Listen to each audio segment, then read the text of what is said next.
Buenos días, amados hermanos. Espero que el Señor les tenga con bien, que todos estén bien por allá. Qué gusto estar con ustedes de nuevo. Qué gusto estar aquí estudiando una vez más, retomando el estudio del libro de Hechos. Estamos en el capítulo 10. Así que, ¿por qué no comenzamos orando que el Señor sea hablando, que sea el Espíritu Santo hablando, dando testimonios de su palabra en esta noche? Que nuestra mente sea renovada a través y transformada, perdón, a través de la renovación de nuestro entendimiento. Así que oremos. Señor, te damos las gracias por este día, gracias porque nos permites congregarnos de esta manera virtual, Señor. Gracias por tu palabra, gracias porque tú nos has permitido reunirnos, Señor. Te pedimos que seas tú quien se glorifique, Señor, en tu palabra. Te pedimos que seas tú quien nos hable en esta mañana. Te lo suplicamos. Todo esto en el nombre de Jesucristo. Amén. Bueno, mis hermanos, esta mañana vamos a hablar un poquito acerca de Hebreos, capítulo 10, versículos 15 al 18. Y el tema es, donde hay remisión de estos pecados, ya no hay ofrenda que se necesita por ellos. Y aquí venimos a un cierre muy lindo de todo este argumento de que Cristo es nuestro sumo sacerdote y hemos venido recorriendo uno de los tramos más densos y gloriosos de toda la escritura, de Hebreos capítulo 7 al capítulo 10. Y aquí el autor ha venido desarrollando una exposición magistral, ¿verdad? Sobre el sacerdocio de Cristo. ¿Y qué significa eso para el creyente? Que Él es nuestro representante. Pero en Hebreos 10, del 11 al 14, alcanzamos el clímax de ese argumento, sí, a esa cúspide. Y dice así, yo lo estoy leyendo, les recuerdo, en la Nueva Biblia de las Américas, dice, ciertamente todo sacerdote está de pie, ministrando y ofreciendo muchas veces los mismos sacrificios que nunca pueden quitar los pecados. Pero Cristo, habiendo ofrecido un solo sacrificio por los pecados para siempre, se sentó a la diestra de Dios, esperando de ahí en adelante hasta que sus enemigos sean puestos por estrado de sus pies, porque por una ofrenda Él ha hecho perfectos para siempre a los que son santificados. Y entonces aquí vimos ese contraste, ¿verdad?, entre el sacerdocio levítico y Cristo. Los sacerdotes levíticos, su postura es de pie, con una repetición constante de su servicio, de los sacrificios que ofrecían, y eso prácticamente nos presenta esa incapacidad permanente para perdonar el pecado y limpiar el pecado. Sin embargo, Cristo realiza una sola ofrenda con perfección eterna, que es para siempre. Eso demuestra una obra consumada, que fue final, y ahora, en lugar de estar de pie ministrando, ahora Él está sentado en el trono. Pero el autor no deja su argumento apoyando solamente, no sé, deducciones teológicas, sino que eh, habiendo demostrado ampliamente lo glorioso que es el sacerdocio de Cristo y esa eficacia eterna de su sacrificio, o sea que fue uno y para siempre, ahora confirma todo por el testimonio directo del Espíritu Santo en la Escritura. Así que en esta sección que vamos a estudiar, eh, se cierra todo este argumento del sacerdocio de Cristo y esta, eh, esta hermosa explicación que comienza en Hebreos 7 y cuyo tema fue Cristo, nuestro sumo sacerdote eterno, según el orden de Melquisedec. Ahora el Espíritu mismo es quien va a dar testimonio de que bajo el nuevo pacto el perdón es completo y por lo tanto no puede haber más ofrenda por el pecado. Así que vamos a leer Hebreos capítulo 10 versículos 15 al 18 y dice así, también el Espíritu Santo nos da testimonio, porque después de haber dicho, este es el pacto que haré con ellos después de aquellos días, dice el Señor, pondré mis leyes en su corazón y en su mente las escribiré. Añade, y nunca más me acordaré de sus pecados e iniquidades. Ahora bien, donde hay perdón de estas cosas, ya no hay ofrenda para el pecado. Comencemos con el versículo 15 y dice, y también el Espíritu Santo nos da testimonio porque después de haber dicho, dos puntos. Entonces, aquí el autor nos introduce el testimonio del Espíritu Santo, porque los hebreos estaban inclinados a cuestionar argumentos que no estuvieran explícitamente respaldados por las escrituras, con razón. El escritor aquí no apela a su autoridad apostólica, como lo hacían los gentiles, como lo hacía con los gentiles, ¿sí? Eh, sino a los propios principios que son reconocidos por los hebreos, ¿sí? Y eso es el Antiguo Testamento. Por eso es que dice, el Espíritu Santo nos da testimonio, ¿verdad? Entonces, Hebreos afirma consistentemente que el Espíritu Santo es el autor primario de todas las escrituras. ¿Dónde lo hemos visto? Ya lo hemos visto en Hebreos 3:7, que dice así, se lo pueden leer, Hebreos capítulo 3, versículo 7, dice, por lo cual, como dice el Espíritu Santo, y cita un pasaje del Antiguo Testamento, si ustedes oyen hoy su voz, no endurezcan sus corazones como en la provocación, como en el día de la prueba del desierto. ¿Sí? Hebreos 9:8 también lo ha dicho así. Vamos a Hebreos capítulo 9, versículo 8, dice, queriendo el Espíritu Santo dar a entender esto, que el camino al lugar santísimo aún no había sido revelado en tanto que el primer tabernáculo permanecía en pie. Sí, hablando del tabernáculo. Pero los hebreos reconocían ese tipo de testimonio, ¿verdad? Nosotros podemos ver, y lo lindo aquí es que cómo ver que tanto el Padre, vemos la Trinidad aquí dando testimonio. Y eso solo me recuerda a algo que está en Primera de Juan, capítulo 5 versículo 7. Primera de Juan, capítulo 5 versículo 7 dice así, porque tres son los que dan testimonio en el cielo, el Padre, el Verbo y el Espíritu Santo, y esos tres son uno, y tres son los que dan testimonio en la tierra, y habla algo más, ¿sí? Pero qué lindo ver cómo la Trinidad aquí, ahora el Espíritu Santo está dando testimonio. ¿Sí? El Espíritu no solamente inspiró la Escritura, sino que continúa hablándonos en ella y con ella. Él es quien revela, ¿sí? Las Escrituras a nosotros. Todo lo que está escrito en la Escritura es palabra inmediata del Espíritu Santo para nosotros. Y hay una triple confirmación aquí acerca del Hijo. El Padre ya dio testimonio en Hebreos. ¿Dónde lo vemos? Vamos a Hebreos capítulo 5, versículo 10. Hebreos capítulo 5, versículo 10. Siendo constituido, aquí está hablando acerca de Cristo. Vamos a leer desde el 7. Dice, Cristo en los días de su carne, habiendo ofrecido oraciones y súplicas con gran clamor y lágrimas, al que lo podía librar de la muerte, fue oído a causa de su temor reverente. Aunque era hijo, aprendió obediencia por lo que padeció y habiendo sido hecho perfecto, vino a ser fuente de eterna salvación para todos los que le obedecen, siendo constituido por Dios, hablando del Padre, como sumo sacerdote según el orden de Melquisedec, hablando del sacerdocio de Cristo. Entonces ya vimos cómo el Padre da testimonio y es quien lo estableció. El Hijo mismo dio testimonio, citando el Salmo 40, ¿sí? Entonces vamos a ir a Hebreos capítulo 10, versículo 5. Vamos a retroceder un par de versículos. Dice, por lo cual, al entrar Cristo en el mundo, dice, sacrificio y ofrenda no has querido, pero un cuerpo has preparado para mí. Vemos al Hijo citando el Salmo 40.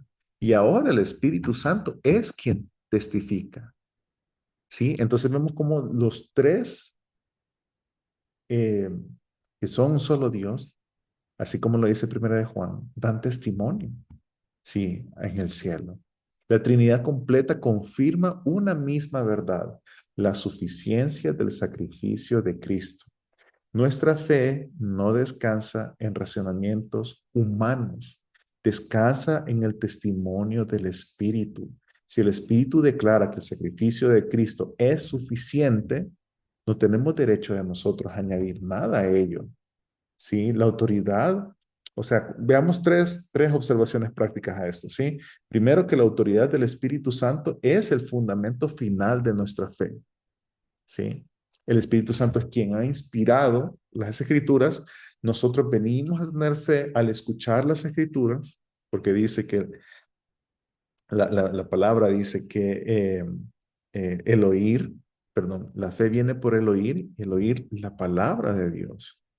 Entonces, la autoridad del Espíritu Santo es el fundamento final de nuestra fe. Es quien nos hace saber la voluntad escrita de Dios. No debemos introducir, en segundo lugar, otra aplicación práctica es que no debemos introducir en la predicación nada de lo que el Espíritu Santo no haya testificado. No podemos agregarle una tilde, no podemos quitarle nada. Y en tercer lugar, es saludable confirmar todas estas doctrinas, todo este conocimiento con testimonios explícitos de las escrituras. En otras palabras, la escritura misma se respalda. Es totalmente congruente. Cada parte de la escritura se respalda a sí misma. ¿Sí? Entonces, sigamos en este relato. ¿Y qué es lo que testifica entonces el Espíritu Santo? Vamos al versículo 16. Este es el pacto que haré con ellos después de aquellos días, dice el Señor. Pondré mis leyes en sus corazones y en sus mentes las escribiré. Aquí el autor entonces está citando Jeremías capítulo 31. Eh, el nuevo pacto fue confirmado por la sangre de Cristo. ¿Sí? El nuevo pacto, que fue en su sangre, dice. Así como el antiguo fue confirmado con la sangre de animales. Pero este pacto tiene un carácter esencialmente distinto al antiguo pacto. ¿Por qué? Porque aquí hay transformación que se produce desde el interior. El sacrificio de Cristo produce dos efectos inseparables, ¿sí? Eh, perdón completo a través de su sangre, porque el pecado fue cargado sobre Cristo y entonces ese pecado ahora fue pagado para su pueblo. Por lo tanto, ahí hay una justificación. Sí, hay una justificación. Vamos a Romanos, capítulo 5, versículo 1. Sí, dice, por tanto, por tanto, habiendo sido justificados por la fe, tenemos paz para con Dios por medio de nuestro Señor Jesucristo. ¿Sí? Por medio de nuestro Señor Jesucristo. Entonces hay perdón completo que es para siempre por medio de nuestro Señor Jesucristo. ¿Sí? Él nos ha hecho justos en este juicio, digámoslo así. Todos esos son términos legales, ¿sí? Dios en su santidad se aira contra el pecado, contra el pecador. Dice que todos los días está Jehová airado contra el impío. Sí, todos los días. Pero Cristo, al venir a creer nosotros en la fe, obtenemos ese perdón completo. Y entonces somos hechos justos porque alguien más pagó nuestra deuda. Entonces, aquí hay un efecto inseparable, dos efectos. Primero, perdón completo. En segundo lugar, eso, ¿qué es lo que hace? También el sacrificio de Cristo, la fe produce una transformación interna y esa es la santificación. Romanos 5:2 dice, por medio de quien también hemos obtenido entrada por la fe a esta gracia en la cual estamos firmes. El fundamento sólido es Cristo, el sacrificio de Cristo. Y dice Pablo también, y nos gloriamos en la esperanza de la gloria de Dios. Y aquí es donde ya comenzamos con el proceso de transformación interna o llamado también santificación. Pero miren aquí, el verbo con el cual dice el versículo 16. Haré en aquel día, dice el Señor, pondré mis leyes en sus corazones. Él es quien pone su ley en nuestros corazones y Él las escribe en nuestra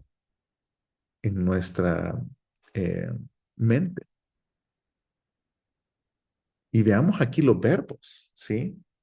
No es que Dios está dando las leyes así como las dio y las escribió en piedras en el monte Sinaí, sino que ahora, y eso es algo externo, ¿sí? Una ley escrita externamente afuera de mi cuerpo, pero ahora dice que ahora las está escribiendo, ¿sí? Que las va a inscribir en nuestros corazones. Él es quien las escribe, quien las pone en nuestros corazones. Miren lo que dice Jeremías 31:33. Pero este es el pacto que haré con la casa de Israel después de aquellos días, declara el Señor. Pondré mi ley dentro de ellos y sobre sus corazones la escribiré y yo seré su Dios y ellos serán mi pueblo. En el antiguo pacto las leyes se escribieron en piedra, pero en el nuevo pacto se escribe en carne. Esto no es mera reforma externa, cambio exterior. Esto es una regeneración. Es escrito dentro de nosotros y eso es lo que nos transforma. El sacrificio de Cristo no solo cancela la culpa, sino que produce obediencia interiormente. Y si alguien afirma confiar en el sacrificio perfecto de Cristo, pero no experimenta una transformación interna, sino que la persona sigue igual como era antes, entonces está negando el carácter del pacto. Tiene que haber una transformación en nosotros. Tiene que haber un nuevo nacimiento. Miren lo que dice Ezequiel, capítulo 36, versículos 26 al 27. Ezequiel, capítulo 36, 26 al 27 dice, además les daré un corazón nuevo y pondré un espíritu nuevo dentro de ustedes. Quitaré de su carne el corazón de piedra y les daré un corazón de carne. Pondré dentro de mí, de ustedes, mi espíritu y haré que anden en mis estatutos y que cumplan cuidadosamente mis ordenanzas. Mis estatutos, mis ordenanzas. La obra de Cristo no solamente es un acto judicial, ¿sí? Que paga por nuestro pecado en ese juicio, sino que es una obra que transforma al pecador redimido. Entonces vemos, eso nos lleva al versículo 17 y dice, y nunca más me acordaré de sus pecados e iniquidades. Aquí está la segunda parte del testimonio, ¿sí? El perdón pleno y definitivo. El Espíritu añade esto como fundamento de la conclusión. Entonces aquí es donde vemos la justificación, el perdón completo de los pecados gracias al pago suficiente que hubo en la cruz por mis pecados. Cristo pagó completamente por mis pecados, ya no hay más sacrificio que hacer. Hay un perdón completo por los pecados. El propósito principal de citar a Jeremías en este texto, Jeremías capítulo 31, versículo 33, es demostrar que habiendo remisión o pago bajo el nuevo pacto por la sangre de nuestro Señor Jesucristo, ya no puede haber más sacrificio, porque el sacrificio de Cristo fue absoluto y eterno. Entonces Dios dice, yo ya no me acordaré de esos pecados. Aquí no es que hay una amnesia divina de Dios, sino que es una decisión judicial. Cristo pagó el pago de este impío deudor. Ahora ya no hay más falta para mí. Miren lo que dice Isaías, capítulo 43, versículo 25. Isaías, capítulo 43, versículo 25 dice así. Yo, yo soy el que borro tus transgresiones por amor a mí mismo y no recordaré tus pecados. Se lo digo otra vez. Yo soy el que borro tus transgresiones por amor a mí mismo y no recordaré tus pecados.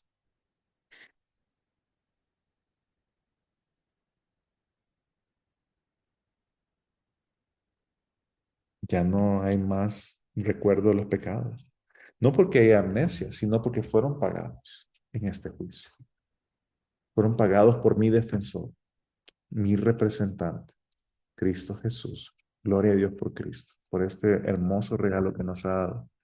Vamos a Salmos, capítulo 103, perdón, 103, Salmos 103, versículo 12. Dice, como está tan lejos el oriente del occidente, así alejó de nosotros nuestras transgresiones.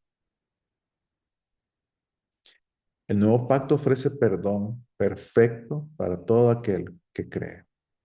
Entonces, si Dios no recuerda nuestros pecados judicialmente, digo, en este juicio en donde ya Cristo pagó la deuda del pecador, ¿por qué buscamos paz en penitencias humanas? ¿Cómo puede el humano pagar por el pecado que es impagable, que solamente puede ser pagado por la sangre de Cristo Jesús? Porque solamente ese sacrificio es suficiente. Todo el antiguo pacto demostró que toda la sangre de los corderos, toda esta sangre, era insuficiente. Los sacrificios tenían que volver a repetirse. Pero en Cristo ya no necesitamos expiaciones adicionales.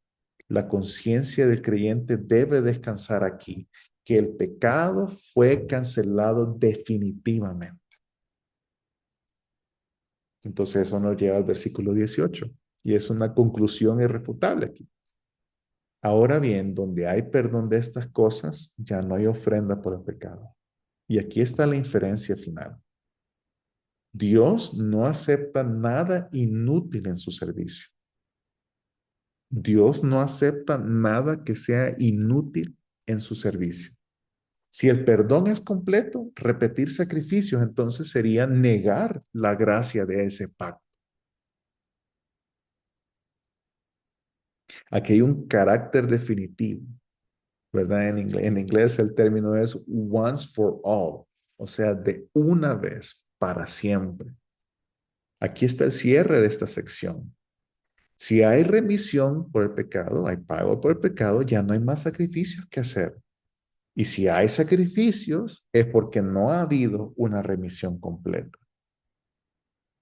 Pero estas dos cosas no pueden coexistir. ¿Sí? Miren lo que dice Hebreos, capítulo 9, versículo 28. Hebreos 9, 28 dice, em, así también Cristo, habiendo sido ofrecido una vez para llevar los pecados de muchos, aparecerá por segunda vez sin relación con el pecado para salvación a los que ansiosamente esperan. Cristo ofreció un solo sacrificio, ¿sí? Para llevar el pecado de muchos. Hebreos 7:27, miren, un poquito más atrás dice, el 26 dice, porque convenía que tuviéramos tal sumo sacerdote, santo, inocente, inmaculado, apartado de los pecadores y exaltado más allá de los cielos, que no necesita este sumo sacerdote, como aquellos sumos sacerdotes, ofrecer sacrificios diariamente, primero por sus propios pecados y después por los pecados del pueblo, porque esto Jesús lo hizo una vez para siempre cuando Él mismo se ofreció. Cualquier religión que le añade sacrificios para pagar el pecado o penitencias para pagar mi pecado, o yo voy a hacer tal cosa por el pecado que cometí, amados, eso contradice totalmente Hebreos 10:18. Hebreos 10:18. Lo contradice totalmente. Porque ya hubo perdón de todas estas cosas. Ya no hay más ofrenda por el pecado que hacer. Porque fue un solo sacrificio de Cristo. Toda confianza en mis obras como complemento al sacrificio de Cristo niega el testimonio del Espíritu Santo según este pasaje. Negamos la gracia que Cristo nos ha dado. Ya no hay nada que yo pueda hacer para pagar mi pecado. No tengo que vivir de esa manera. Tengo que vivir como deudor vive ante aquel que pagó mi pecado. Porque obras suyas somos, mis amados hermanos. Obras suyas somos. Él llamó un pueblo. Él llamó un pueblo. ¿Sí? Él llamó a un pueblo, Él hizo un pueblo para sí mismo. Él lo ha rescatado, Él nos ha creado, Él nos ha formado. ¿Cuál es mi responsabilidad como redimido de Cristo? Vamos a Isaías capítulo 43, versículo 7 otra vez. Isaías 43, 7. A todo el que es llamado por mi nombre y a quien he creado para mi gloria, a quien he formado y a quien he hecho. ¿Para qué nos creó el Señor? ¿Para qué nos redimió?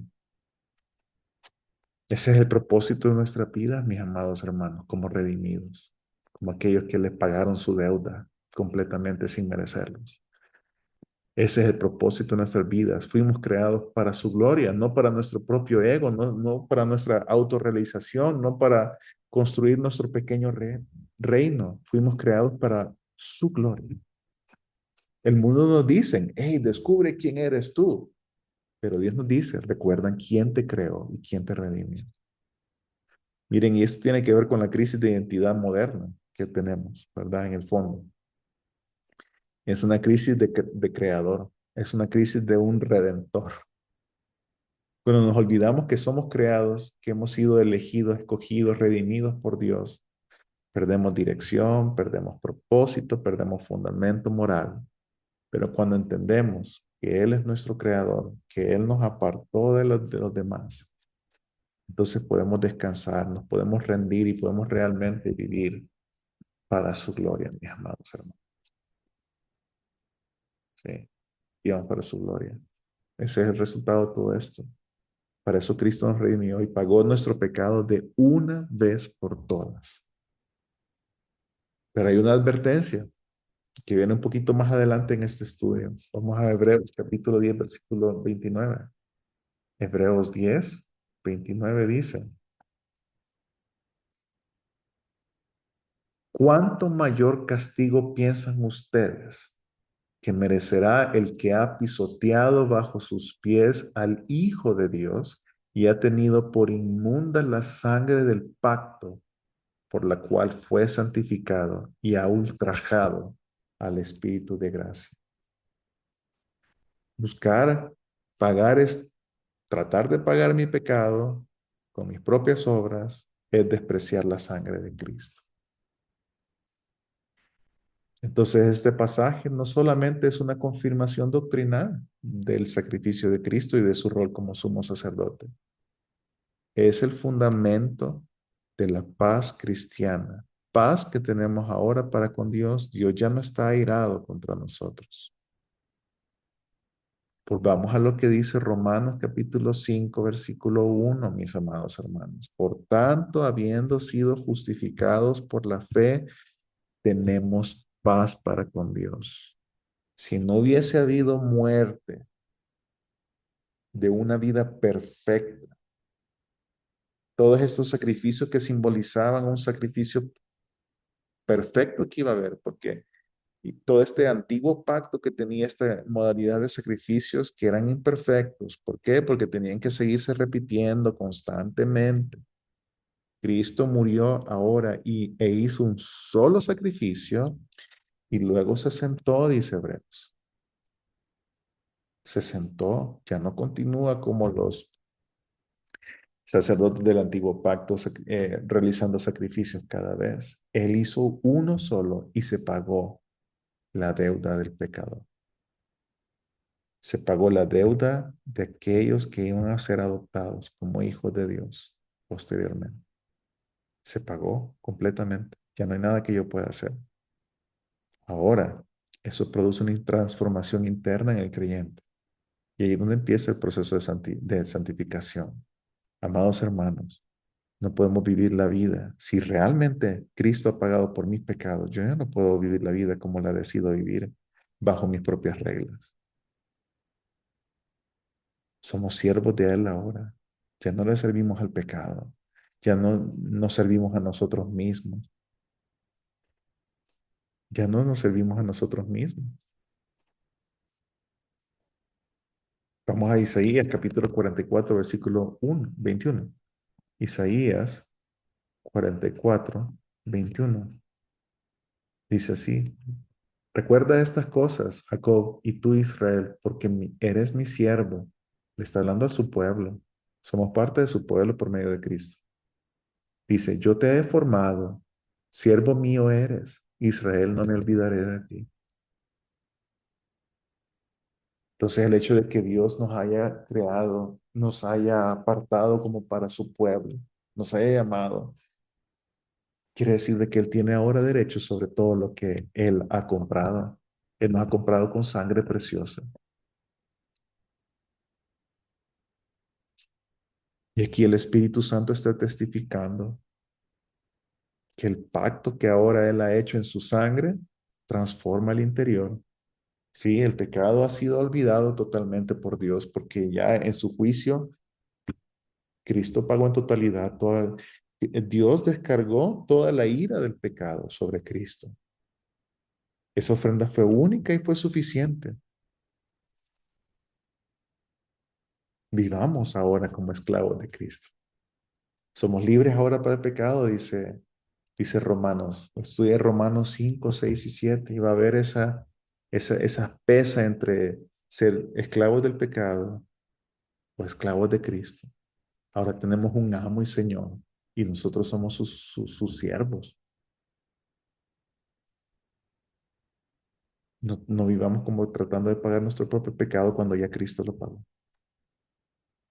Y aquí termina, mis amados hermanos, esta parte que nos enseña acerca de la parte esta irrefutable que nos enseña acerca del sacerdocio de Cristo, del sacrificio de Cristo, que fue una vez para siempre. Ahora van a venir un poquito de exhortaciones prácticas, pero todas descansan en esta roca, que Cristo ofreció una sola ofrenda para siempre y donde hubo pago por el pecado o remisión, ya no hay más sacrificio que hacer. Amén. Bueno, mis amados hermanos, para mí fue un privilegio poder haber estudiado estos 3 versículos con ustedes. El Espíritu Santo nos ha dado testimonio de que Cristo ya pagó de una sola vez y para siempre el pecado de su pueblo. Y también eso debería de producir en nosotros transformación interna si realmente hemos nacido de nuevo. Esto es lo que nos invita, mis amados hermanos, es a evaluarnos. ¿Cómo estoy viviendo mi vida? ¿Es la Biblia la autoridad definitiva sobre mi vida? ¿O estoy basándome en mis propias ideas aún de quién Dios es? ¿O estoy basando mis ideas en base a lo que la Biblia dice que Dios es y quién soy yo? Sí, somos pecadores y si hemos creído en el sacrificio de Cristo, pues somos pecadores ahora redimidos y perdonados. Que no hay más sacrificio que hacer. Sin embargo, eso produce un cambio interno, una transformación interna. Por eso, este pasaje tan hermoso que está en Romanos capítulo 12, em, versículo 1, hablando ya de la practicidad de la vida cristiana. ¿Sí? Dice, por tanto, hermanos, les ruego por las misericordias de Dios que presenten sus cuerpos como un sacrificio vivo y santo, aceptable a Dios, que es el culto racional de ustedes. Y no se adapten a este mundo, versículo 2, sino transfórmense. Amado hermano, no se adapte a este mundo. Ya no base su vida en lo que este mundo le dice, sino que transfórmese mediante la renovación de su mente para que pueda entonces validar cuál es la voluntad de Dios, lo que es bueno y aceptable y perfecto. Y solamente las escrituras tienen ese poder. Solamente el Espíritu Santo, a través de las Escrituras, tiene ese poder de cambiar nuestra mente. Transforme, transfórmese usted. O sea, pídale al Señor que transforme su vida. Pero esa transformación quiero que entienda que no pasa por ósmosis, sino que yo me tengo que adentrar en las Escrituras, pedirle al Espíritu Santo que revele esta palabra a mí para que mi mente se vaya renovando, para que todas las ideas preconcebidas que yo tenía de qué es el cristianismo, en mis propios términos, quién es Dios, en mis propios términos, quién soy yo, sean adaptadas y transformadas según los lineamientos de la palabra. Es una invitación que el Espíritu Santo nos está haciendo para que nos evaluemos. Evaluemos cómo están nuestras vidas, cómo tomamos la decisión, decisiones en nuestras vidas. ¿Qué es lo que rige realmente nuestra vida, mis amados hermanos? Que el Señor nos guíe, que el Señor nos siga hablando, que nos permita buscarla, que nos permita buscarla, leyendo su palabra todos los días y orando, suplicándole misericordia y que nos muestre cómo hemos de vivir esta vida de acuerdo a su palabra. Oremos, mis amados hermanos. Señor, gracias por tu palabra, gracias Espíritu Santo por dar testimonio de que el sacrificio de Cristo fue una vez y todo aquel que ya ha sido perdonado totalmente de todos sus pecados y ya no hay más recuerdo de los pecados, ya no hay más recuerdo del pecado, porque Cristo pagó completamente por ellos, pero ahora somos deudores tuyos y hemos de vivir para tu gloria.